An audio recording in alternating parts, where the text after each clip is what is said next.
ছোট্ট চড়ুই পাখি সমুদ্রে একটা অথবা দুইটা ঠোকর দিছে, এইভাবে দেওয়ার পর পানি উঠেছে। কেন আপনারা বলেন তো, একটা সমুদ্রের মধ্যে চড়ুই পাখি যদি এক ঠোকর বা দুই ঠোকর দেয়, অনেকগুলো পানি উঠে আসে। হুজুর বললেন, মুসা, এই চড়ুই পাখির ঠোঁটে পানিটা দেখছেন? মা নাকাসা ইলমি ওয়া ইলমুকা মিন ইলমিল্লাহি ইল্লা ফি হাযিহি নাকরা ফি নাকরাতি হাযাল উসফুরি ফিল বাহর। এই যে চড়ুই পাখি সমুদ্রের মধ্যে মুখ দিয়ে সামান্য একটু পানি তার মুখের ঠোঁটের আগে আসছে, সমুদ্রের তুলনায় যেমন সামান্য একটু চড়ুই পাখির মুখে, এই চড়ুই পাখির মুখের পানি বরাবর বিদ্যা হলো আমার আপনার বিদ্যা, সারা দুনিয়ার বিদ্যা হলো এই সামান্য ফোঁটা, আর পুরো সমুদ্রের বিদ্যাটা রবের কাছে।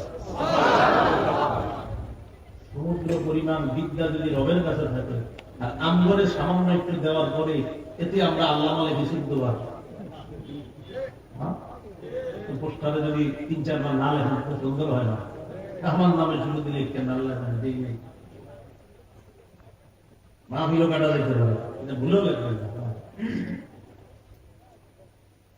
মুসা আলাইহিস সালাম খিজিরকে বললেন, আমার আপনার বিদ্যা এতটুকু, তো ঠিক আছে, আপনি কি ধৈর্য ধারণ করতে পারবেন? আমার কাছ থেকে বিদ্যা শিখতে হলে ধৈর্য লাগবে প্রচুর।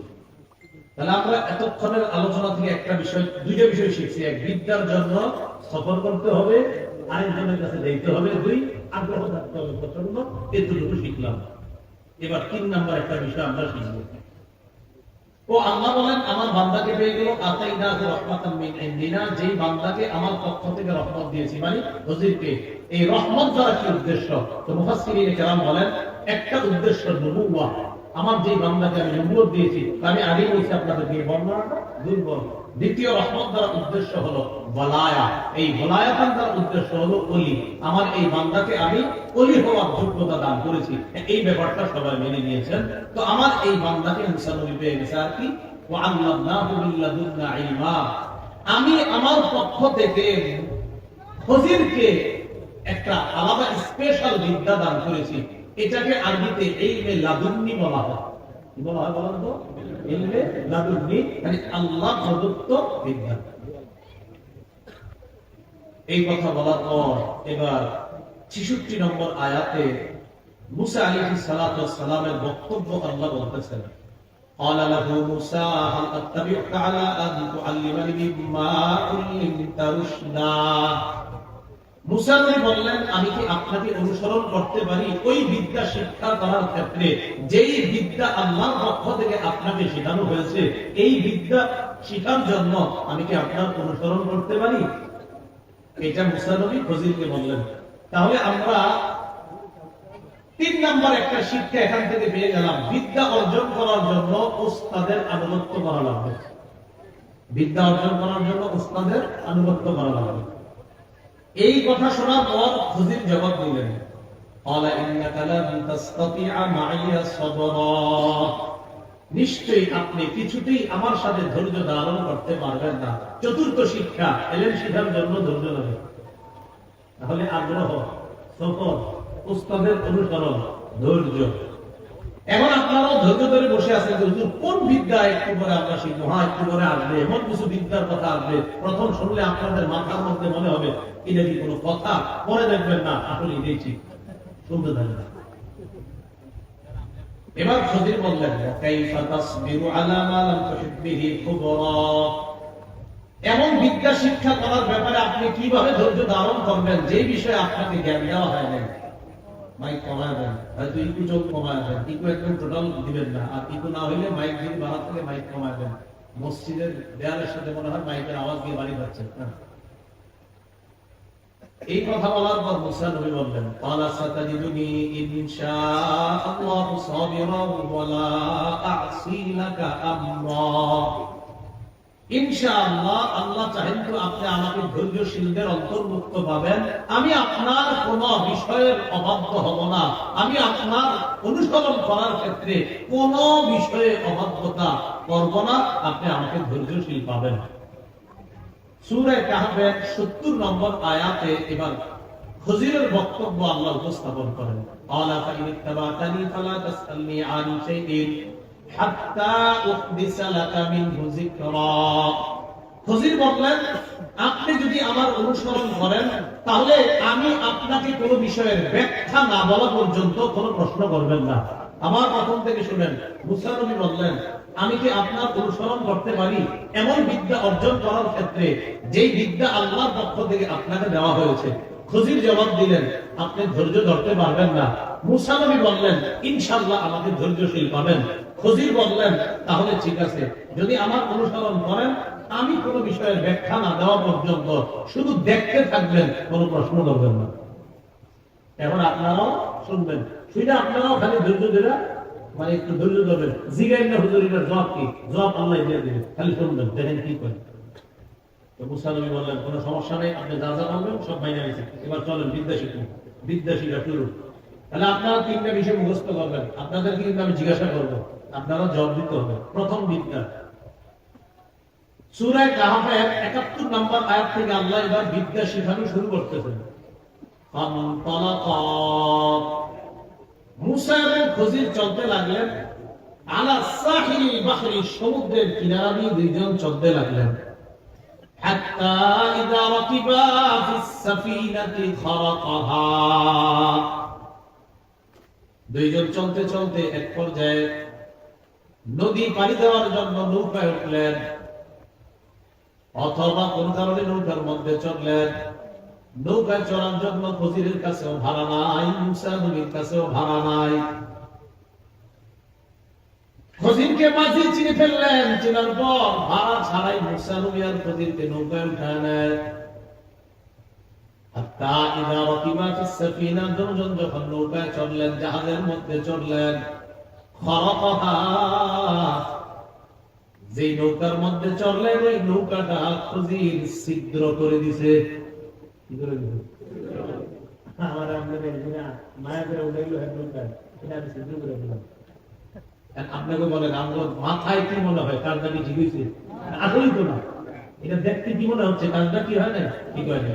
এমন এই জায়গা বুঝে খজির নৌকা ছিদ্র করা দ্বারা কি উদ্দেশ্য? এটার দ্বারা উদ্দেশ্য নৌকা নিচে যে কাঠগুলো থাকে, একটা কাঠ উঠায় দিচ্ছে, উঠানোর পর কাঠ যদি উঠায়, এখন পানি উঠানো নৌকা ঢুকে যাবে, তখন ওই কাঠের পরিবর্তে একটা কাঠ লাগাই দিচ্ছে, কাঠ। ইমাম বাগাবী রাহমাতুল্লাহ আলাইহি লিখছেন, কাঠ উঠাই দিয়ে একটা কাঠ লাগাই দিছে, যেটা দেখতে অসুন্দর লাগে, যে নৌকার নিচে পুরো কাঠ আর মাঝখানে একটু কেমন ছিদ্র দেখা যায়। আসলে এমন একটা কাঠ লাগাই দিছে যেটা অন্য কেউ দেখলে মনে হবে এটা মনে হয় ছিদ্র, আসলে এখানে একটা কাঠ আছে, যেমন ওই জাহাজের কোনো ক্ষতি না হয়। বাকি ছিদ্র করার পর কাঠ লাগাই দিছে জাহাজের ক্ষতি না হওয়ার জন্য, জাহাজটা যেন না ডুবে। বুঝলাম জাহাজ না ডুবার জন্য এটা করতে দিলে তার মুসা নবী করে, আপনি জাহাজটা ছিদ্র করলেন জাহাজের অধিবাসী ডুবানোর জন্য, লাকাদ জিকতা শাইআন ইমরা, আপনি একটা খারাপ কাজ করছেন, খারাপ কাজ করছেন।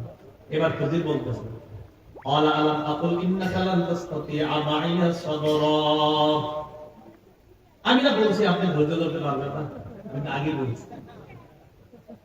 মুসা নবী জবাব দেয়, ক্বালা লা তুআখিযনি বিমা নাসিতু ওয়া লা তুরহিকনি মিন আমরি উসরা, লা তুআখিযনি বিমা নাসিতু, আমি ভুলে গেছি, এই ভুলের কারণে আমরা পাকড়াও করেন না, যা হওয়ার হয়ে গেছে।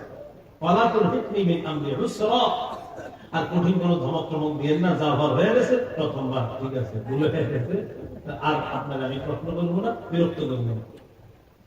তাহলে এক নাম্বার এলেমটা মনে রেখে, কি এলেম? আমগো মাথায় ধরতেছে এমন একটা বিদ্যা যে কোন মানুষ আরেক মানুষের নৌকা ছিদ্র করা, এটা আমাদের বিদ্যা বলে, এটা অন্যায়। বাহ্যিক বিদ্যা বলে কি এটা অন্যায়। এবার দ্বিতীয় বিদ্যাটা শিখে, দুইজন আবার চলতে লাগছে সমুদ্রের পাড় দিয়ে। হাত্তা ইযা লাকিয়া গুলামান ফাকাতালা, যাইতে যাইতে একটা বালককে পেয়ে যায়, বালক গোলামকে পেয়ে যায়। তাফসীরে জালালাইনের মধ্যে জালালউদ্দিন সুয়ুতী রাহমাতুল্লাহি আলাইহি লিখেন, এমন বালক লাম ইয়াবলুগিল হিনসা, যে বালক এখনো বালেগ হয় নাই, প্রাপ্ত বয়স্কে পৌঁছে নাই। আহসানুহুম ওয়াজহা, চেহারাটা বড় সুন্দর। ইয়ালআবু মা'আস সিবিয়ান, বাচ্চাদের সাথে রাস্তায় খেলতেছে, মাঠে খেলতেছে। একটা বালক যে এখনো প্রাপ্তবয়স্ক পৌঁছে না, একটা ছেলে, একটা গোলাম, চেহারাটা অনেক সুন্দর, বাচ্চাদের সাথে খেলতেছে। খজির কি করলেন? ফাকাতালা, খজির এই সুন্দর চেহারা অধিকারী বালকটাকে হত্যা করলেন। আঙ্গুবিদ্যা কি করে হত্যা করা? নিঃসন্দেহ আমরা।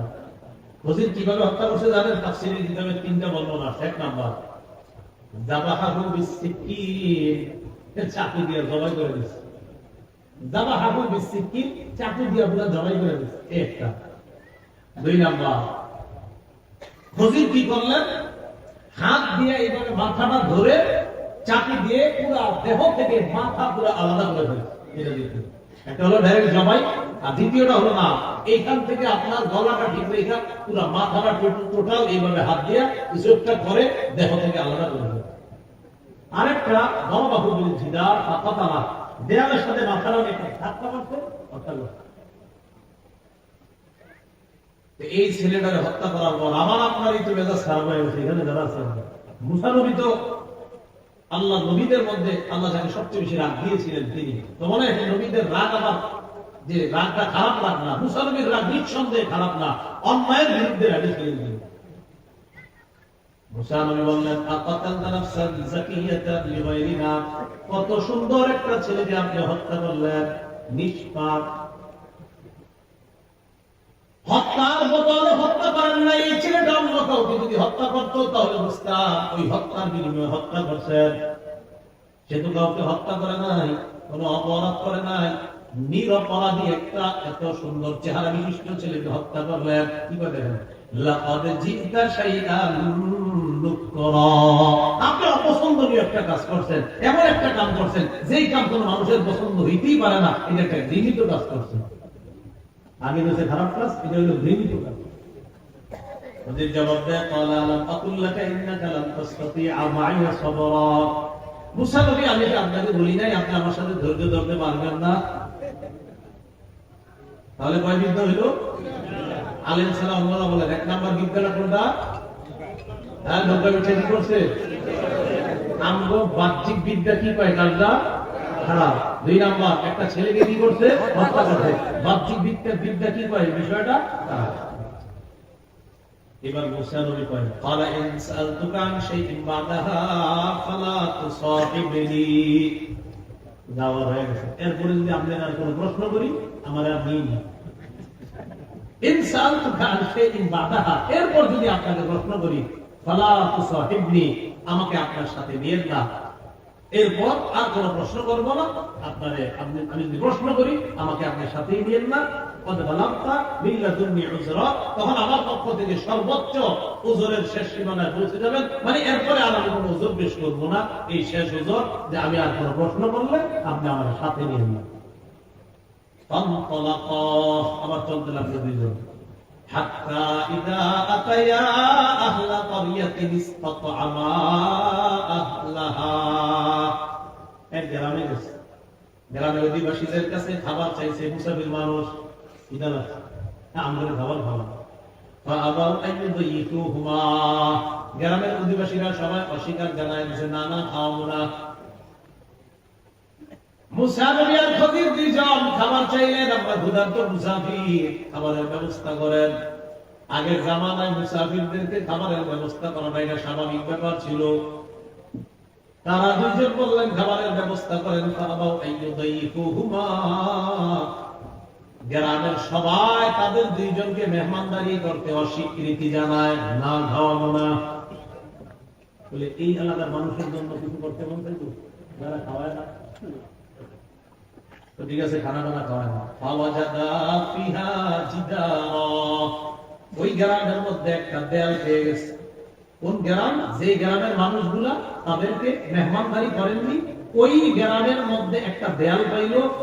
ইউরিদু আইয়ান ফাদা, যেই দেয়ালটা আপনার এইভাবে থাকার কথা, এটা এইভাবে না থেকে এইভাবে হয়ে গেছে, মানে পরে যাবে উপক্রম, যে কোনো সময় পরে যেতে পারে, একটা অ্যাক্সিডেন্ট ঘটতে পারে।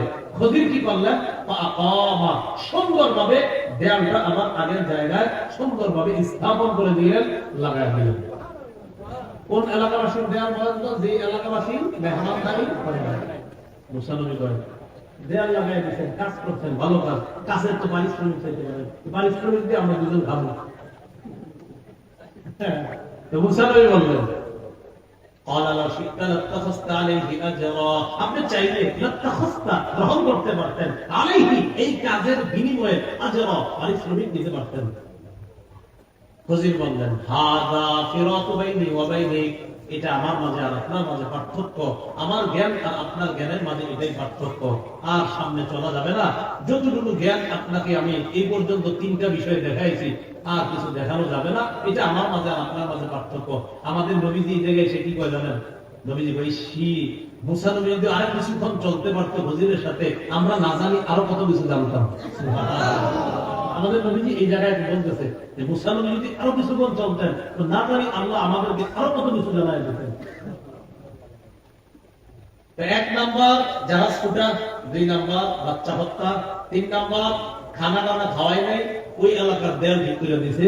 যে এলাকার মানুষ এরকম খারাপ আচরণ করছে, আর হেদের দেয়াল ঠিক করে দিছে। খজির বললেন, এই যে 3টা ঘটনা ঘটছে আমার সাথে, আপনি ছিলেন। যাই হোক, এগুলো আপনার বিদ্যায় ধরে নাই, কারণ আপনার কাছে আছে শরীয়তের বিদ্যা, আর আমার যে বিদ্যাটা এটা হলো আল্লাহ প্রদত্ত আরেকটা বিদ্যা। আপনার বিদ্যাটা হলো এই পৃথিবীতে মানুষকে পরিচালনা করার জন্য বিদ্যা।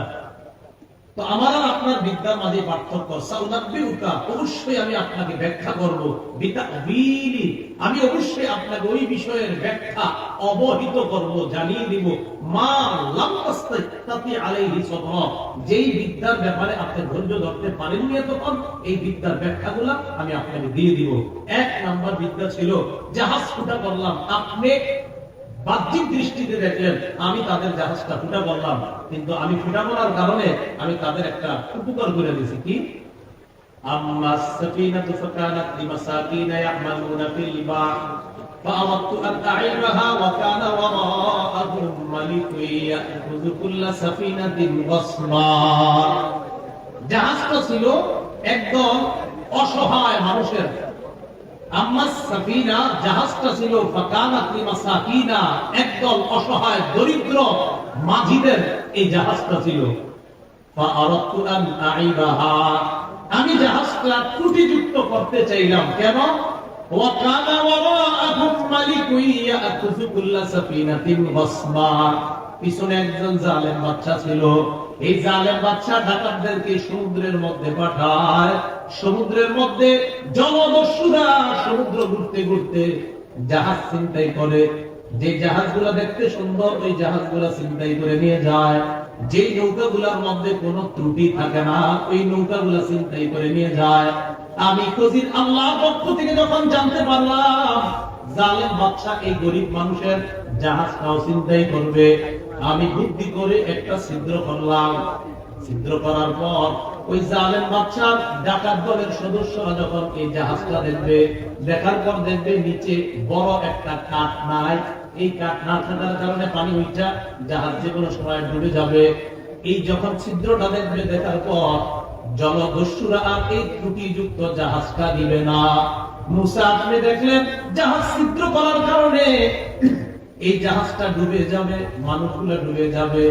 আপনার চোখে বিষয়টা দেখতে খারাপ মনে হয়েছে, কিন্তু আমি জাহাজ ছিদ্র করার কারণে এই জাহাজ যখন ডাকাত দলের মানুষগুলা নিবে না, ওই গরিব মাঝিগুলা তাদের জাহাজটা আবার ঠিক করে ফেলবে।